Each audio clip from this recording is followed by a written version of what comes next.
My sister has always been a night owl. She would have no problem with the repeated charge in our Advent lessons, keep awake. In fact, when we were both decades younger, she would stay up all night watching classic old movies. And at one point, I'm not sure how, it became a thing that after our parents were asleep, we both would stay up all night to watch old movies. Well, at least my sister would. I would inevitably get drowsy and start to nod off, only to be awoken by my sister nudging me and saying, "Stay awake, don't fall asleep, we're almost at the best part." The best part was almost always when a character or characters would inexplicably break into song or some elaborate dance number. Gene Kelly dancing in the rain, Esther Williams diving into a pool of synchronized swimmers, Fred Astaire and Ginger Rogers in top hat and heels, or just about any Judy Garland and Mickey Rooney film in which the answer to whatever problem driving the plot line was to fix up some old barn or stage and put on a show. Reconsidering our late-night fascination with the silver screen, I asked my sister this week if she had a favorite old movie that she made me stay awake to watch. "There are probably so many," she replied, "but more than likely it would be a musical." She remembered that it was Channel 2 on the old television set that broadcast classic movies all night after 11, and that she would sometimes stay up to 5 o'clock in the morning watching them, and then do her homework. I don't remember that part. I was asleep. It seems more than a few classics that top the best films list also center around the season of Christmas, which will soon be before us. And it's interesting, even if they are distinctly secular, to consider these as we begin our Advent journey.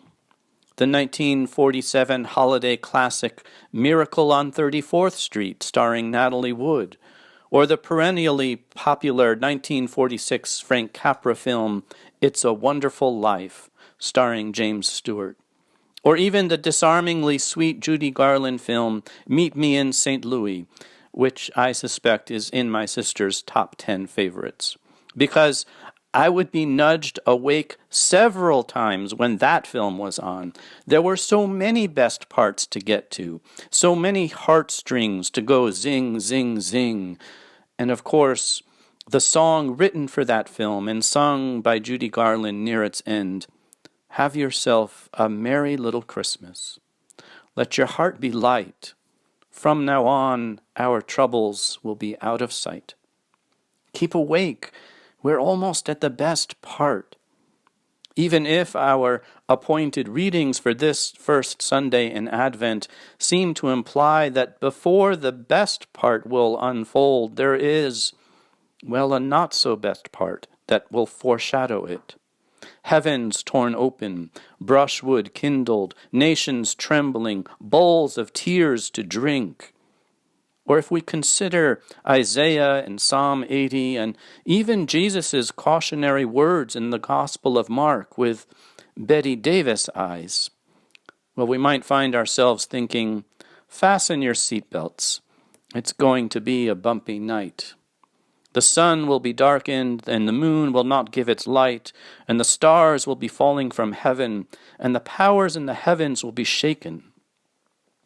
What are we to make of this apocalyptic eclipse? Jesus is quoting almost word for word from the prophets. Isaiah, Amos, Job, Ezekiel, and Joel all speak of the day of the Lord in terms of the brightness of the sun turned into darkness, the moon and the stars no longer reflecting their light. But when we read this passage from Mark in context of his entire gospel, we see that the darkness Jesus speaks of this morning is not just a quoting of familiar prophecy, but the fulfillment of Isaiah and all the prophets, a preparation for that which follows just a handful of verses later. And when the 6th hour had come, There was darkness over the whole land until the 9th hour. And at the 9th hour Jesus cried, my God, why hast thou forsaken me? And breathed his last. And the curtain of the temple was torn in two. We hear the words of all our lessons this morning, not only from the other side of the little town of Bethlehem and the arrival of the star child, come to earth child, but also from the other side of Calvary and the cross. The heavens have already been torn open for us, time broken open, the hopes and fears of all the years, past, present, and future, all contained in a lowly manger and a rough-hewn cross. The already not yetness of Advent asks us to neither linger in the past nor rush ahead to Christmas, but simply to be here now. Our lessons this morning, while many have interpreted them in terms of the end times, are really pointing us to the now time, the time of our lives.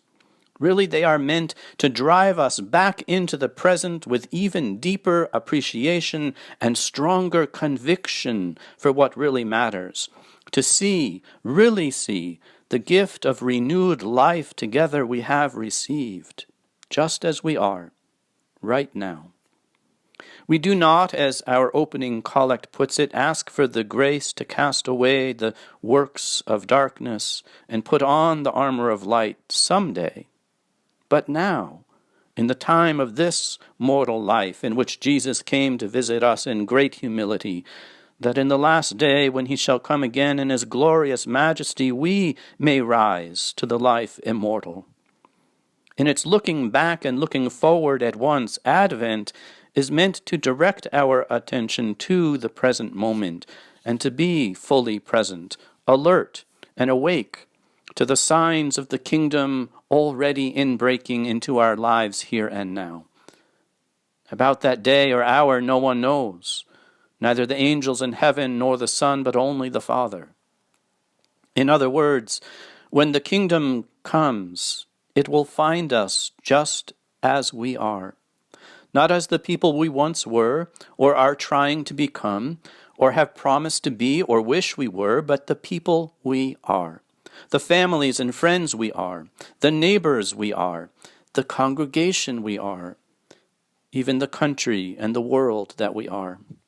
In other words, we will simply be living out our lives, going about the humdrum of our daily business, when the kingdom of heaven finally and fully arrives, a day just like any other day.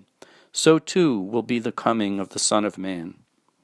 The question becomes, what is it that we are doing right here, right now? How are we loving God and each other? This holy in-between season of preparation asks us to consider whether the mangers of our own hearts are ready to receive the Christ child. Is there something that needs to be mucked out? Perhaps there is someone or something you need to forgive, or there is something that has been left unsaid to someone important in your life. Advent urges us to let our loved ones know how much they mean to us, how important every member of our community is to our life of faith together. Not unlike George Bailey discovers in the movie It's a Wonderful Life. The kingdom of God is like when you are feeling alone and hopeless and at your worst, and an angel named Clarence comes and shows you how much you matter in the world, and how the world would be less than if you were not a part of it. How it is in relationship with each other and with God that we discover true life, and it is a wonderful life. Or even how in considering a film as distinctly secular as Miracle on 34th Street, with its main plotline of people wondering whether or not a department store Santa Claus might be the real thing, we can discern behind the scenes a miracle even greater than the one on 34th Street, the gift of faith and belief. Faith is believing when common sense tells you not to, one of the characters says in the film. Another, Kris Kringle, reminds us that Christmas isn't just a day, it's a frame of mind. Keep awake. We're almost at the best part. Oh, that you would tear open the heavens and come down, O Lord.